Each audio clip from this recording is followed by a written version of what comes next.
Hello வணக்கம். இது உங்கள் சிவி ஜோன். சொல்லணும் எப்படி இருக்கீங்க? இப்போ பார்த்தீங்கன்னா சம்பவம் மேலே சம்பவமாக வந்துட்டுருக்கு. விஜய் பார்வதி அம்மா என்ட்ரி கொடுக்க ஆரம்பித்த உடனே பிக் பாஸுமே வச்சு செய்கிறார். ஏன்னா இப்போ வந்துட்டு விஜய் பார்வதி அம்மா உள்ளே வந்தாங்க. டாஸ்க்கு பார்த்தீங்கன்னா ரொம்ப டஃப்பான ஒரு டாஸ்க்கை கொடுத்துருந்தாங்க விஜய் பார்வதிக்கு. இது வரைக்கும் யாருக்கும் இந்த மாதிரி வரவே இல்லை, கொடுக்கவும் இல்லை. அதுவும் அவங்க எமோஷ்னலாக இருக்கும்போது அதை எப்படி பண்ண முடியும், யோசிச்சாவது கொடுக்கக்கூடாது பிக் பாஸ் அப்படின்னு நம்ம இருந்துச்சு. எப்படியோ கஷ்டப்பட்டு முடித்தாங்க. வரும்போது ஒரு சம்பவத்தை பண்ணாங்க, அதெல்லாம் பார்க்கலாம். அதுக்கு முன்னாடி பார்க்குற எல்லோரும் நம்மளோட சேனலை சப்ஸ்கிரைப் பண்ணிட்டு பாருங்கள், லைக் பண்ணுங்கள், கமெண்ட் பண்ணுங்கள், ஷேர் பண்ணுங்கள். என்ன சம்பவம் அப்படி பார்த்தீங்கன்னா, சபரி போயிட்டு அம்மா நான் சாரி கேட்டேனே அதெல்லாம் வந்துச்சம்மா, அதெல்லாம் மன்னிக்க முடியாது, மூஞ்சியை மாறிடுச்சு. அதுக்கப்புறமா வந்துட்டு ரொம்ப கஷ்டப்பட்டு அங்கே டாஸ்க்கை முடிக்கிறாங்க. எல்லோரும் ஹாப்பியாக வராங்க, வெளியே போகிறாங்க. ஓடி வந்து கட்டி பிடிச்சாங்க. கண் கலங்கிருச்சு. அம்மானா யாருக்கு தான் பிடிக்காதுல்ல. நாய் பூனை கூட தான் பிடிக்கும். அந்த புதுப்பட்டு டயலாக் செம்மையாக இருக்கும். அந்த மாதிரி கட்டி பிடிக்கிறாங்க. அப்புறமா கேட்ட ஃபஸ்ட்டு கேள்வி, கண்ணி எப்படி இருக்குன்னாங்க. பின்னாடி சபரி பதறாரு, பதறிட்டு ஓடுறாரு, ஐயோ அப்படின்னு. அதுக்கப்புறம் வந்துட்டு அடி வயிறு எனக்கு பிசைஞ்சிருச்சு அப்படின்னாங்க.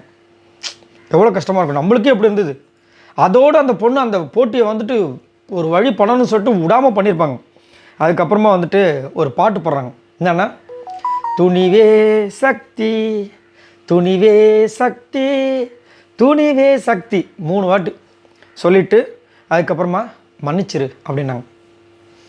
ஸோ இவங்கக்கிட்ட மன்னிச்சிரு சொல்கிறாங்களா, இல்லை அங்கே இருந்தவங்களாம் செஞ்சதுக்கு நீ மன்னிச்சிரு அப்படி சொன்னாங்களான்னு கேட்டிங்கன்னா, அங்கே இருந்தவங்களாம் உனக்கு பண்ணிட்டாங்க, மன்னிச்சிரு அப்படின்னு சூப்பராக முடிச்சாங்க. செம்ம டீசெண்ட், வேறு லெவல் பயங்கரமாக இருந்துச்சு.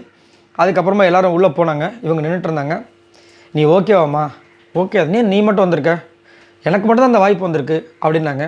எதுக்காக, என்ன ரீசன் தெரில, வீட்டிலேருந்து யாரும் வரல. ஸோ மேபி இந்த பிரச்சனைலாம் போனதெல்லாம் அவங்க வரலையானு தெரியல.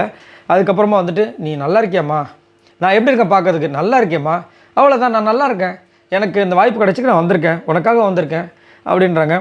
அதுக்கப்புறமா வந்து பிக் பாஸ் வந்து சரஸ்வதி உங்களை இந்த பிக் பாஸ் வீட்டில் வரவேற்கிறேன் அப்படின்னு சொல்கிறவனே, பெரிய துரை வணக்கம், அவங்க ஒரு பேர் வச்சாங்க, பெரிய துரை வணக்கம் அப்படின்னு.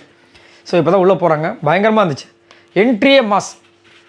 அதாவது சண்டை போட்டு தான் வந்துட்டு இது பண்ணவும் இல்லை. இப்போ நேற்று திவ்யா அப்பா பார்த்தீங்கன்னா கிடைக்கும் போதெல்லாம் கலாச்சிருப்பார். அது ஒரு டைம் வந்துட்டு இரிட்டேட்டை கொடுக்கும் யாருக்காக இருந்தாலும். ஏன்னா அது வந்து திவ்யாக்கே சொல்லிட்டாங்க, எங்கள் அப்பா தான் கொஞ்சம் பேசுவாங்க, தப்பாக நினச்சிக்காதீங்க கைஸ் அப்படின்னு. ஆனால் நறுக்குன்னு வச்சாங்க பாருங்கள், சான்ஸே இல்லை. சூப்பராக இருந்தது. சரி பார்க்கலாம், இன்னும் போக போக நிறைய சம்பவங்கள் இருக்குன்னு நினைக்கிறேன். லெக்சர்னால் சும்மாவா? பாய் நண்பர்களே.